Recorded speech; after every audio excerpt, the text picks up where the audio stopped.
നിങ്ങൾക്ക് ഈ കഥ ഇഷ്ടപ്പെടുകയാണെങ്കിൽ ചാനൽ സബ്സ്ക്രൈബ് ചെയ്ത് കാണണേ. ലൈക്ക് ചെയ്യാനും മറക്കണ്ട.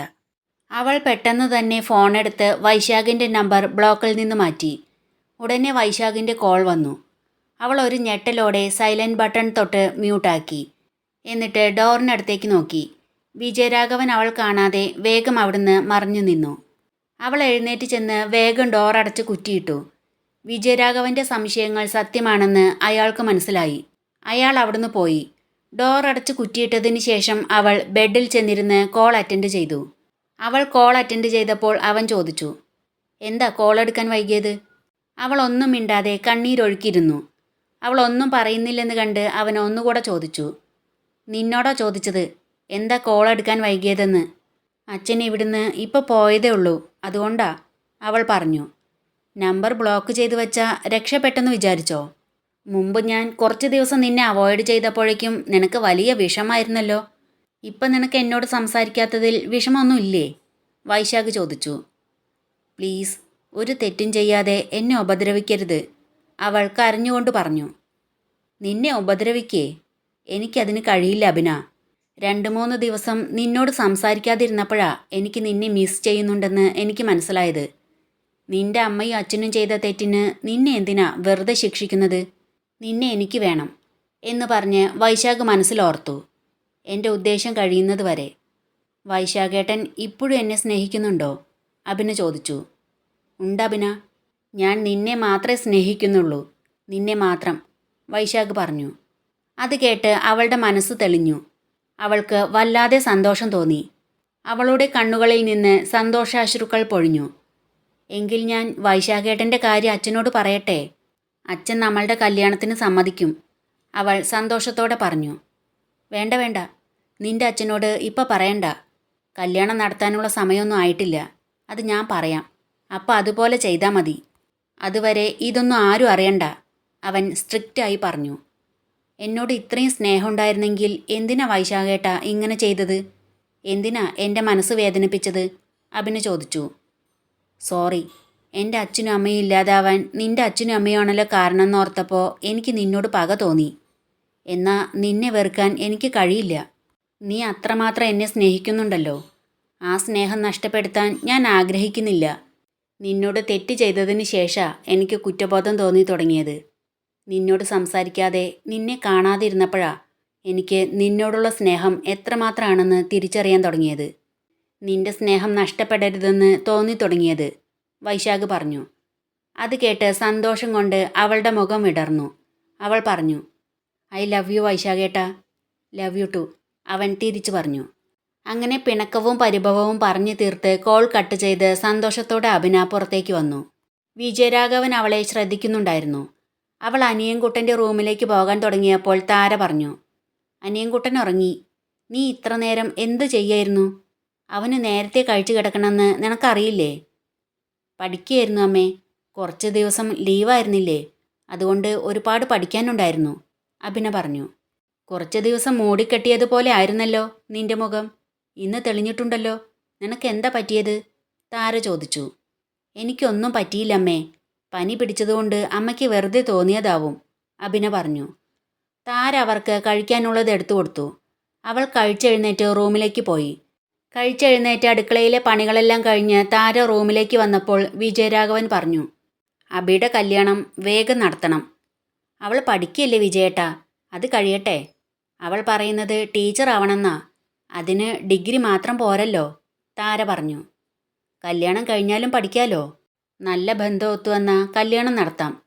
നമുക്ക് എന്തെങ്കിലും സംഭവിച്ചാൽ നമ്മുടെ മക്കൾക്ക് ആരാ ഉള്ളത്, വിജയരാഘവൻ പറഞ്ഞു. എന്താ ഇപ്പം ഇങ്ങനെയൊക്കെ പറയുന്നത്, താര ചോദിച്ചു. എന്തോ മക്കളുടെ കാര്യം ആലോചിച്ച് മനസ്സിനൊരു സുഖമില്ല, വിജയരാഘവൻ പറഞ്ഞു.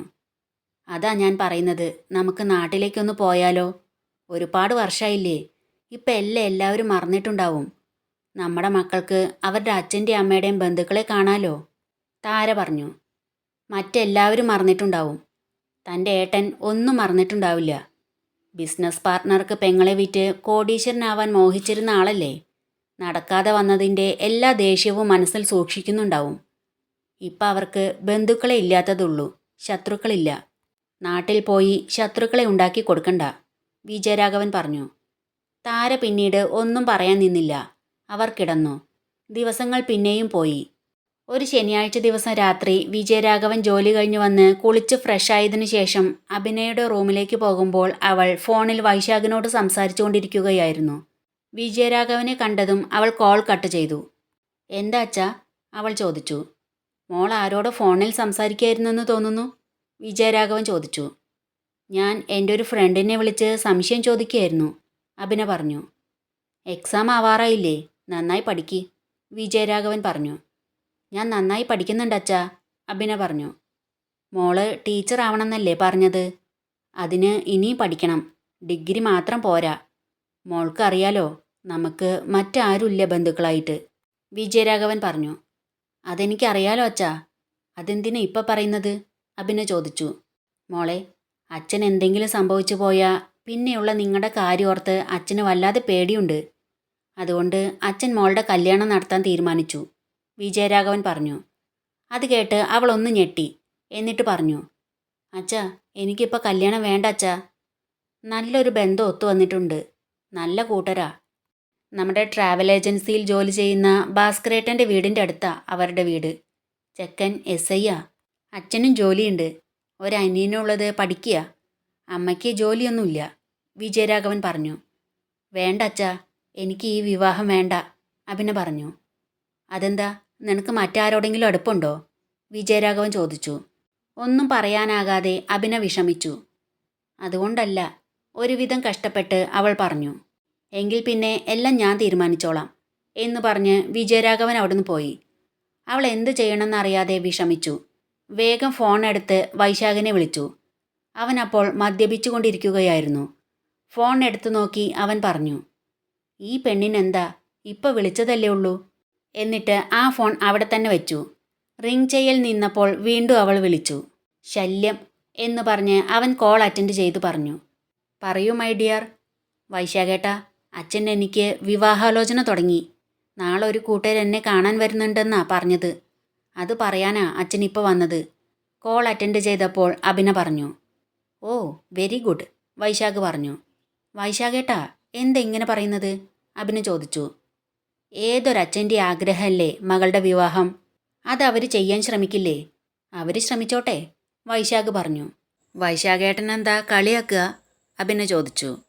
കളിയാക്കേ എന്ന് അഭിനയോട് അവൻ പറഞ്ഞതിന് ശേഷം മനസ്സിൽ വിചാരിച്ചു. ഇത് കളിയാക്കലല്ല, എൻ്റെ കളികളാ. എന്നിട്ടവൻ പറഞ്ഞു. അഭിന, അവർ കാണാൻ വരുന്നതല്ലേ ഉള്ളൂ, കണ്ടോട്ടെ, നീ എതിർത്തൊന്നും പറയണ്ട. വൈശാഖേട്ടാ, എനിക്ക് പേടിയാവുന്നു, അഭിന പറഞ്ഞു. നീ എന്തിനാ പേടിക്കുന്നത്, നിന്റെ കൂടെ ഞാനില്ലേ, വൈശാഖ് പറഞ്ഞു. വൈശാഖേട്ടാ, എല്ലാം തുറന്നു പറഞ്ഞാൽ അച്ഛൻ നമ്മുടെ കല്യാണത്തിന് സമ്മതിക്കും, എനിക്ക് ഉറപ്പുണ്ട്, അഭിന പറഞ്ഞു. എല്ലാം തുറന്നു പറയാനുള്ള സമയമായിട്ടില്ല, ഞാൻ പറയാം, അതുപോലെ ചെയ്താൽ മതി, വൈശാഖ് പറഞ്ഞു. വൈശാഖേട്ടാ, നാളെ എന്നെ കാണാൻ വരുന്നത് ഒരു SIയാ. അവർക്കിഷ്ടപ്പെട്ട കാര്യങ്ങളെല്ലാം മുന്നോട്ട് കൊണ്ടുപോകും. പിന്നീടെല്ലാം പറയുമ്പോൾ നേരത്തെ പറയാത്തതിൽ അയാൾക്ക് ദേഷ്യം തോന്നില്ലേ, അവൾ ചോദിച്ചു. ഓ SI ആണോ? അപ്പോൾ കാര്യങ്ങളെല്ലാം നന്നായി തന്നെ പോകും. SIയുടെ വിവാഹം മുടങ്ങിയ SIക്ക് പിന്നെ ദേഷ്യം വരാതിരിക്കുമോ? അന്വേഷണത്തിൽ സഹകരിക്കുമോ? അപ്പോൾ കാര്യങ്ങളെല്ലാം ഞാൻ വിചാരിച്ചതുപോലെ തന്നെ നടക്കും, അവൻ മനസ്സിൽ വിചാരിച്ചു.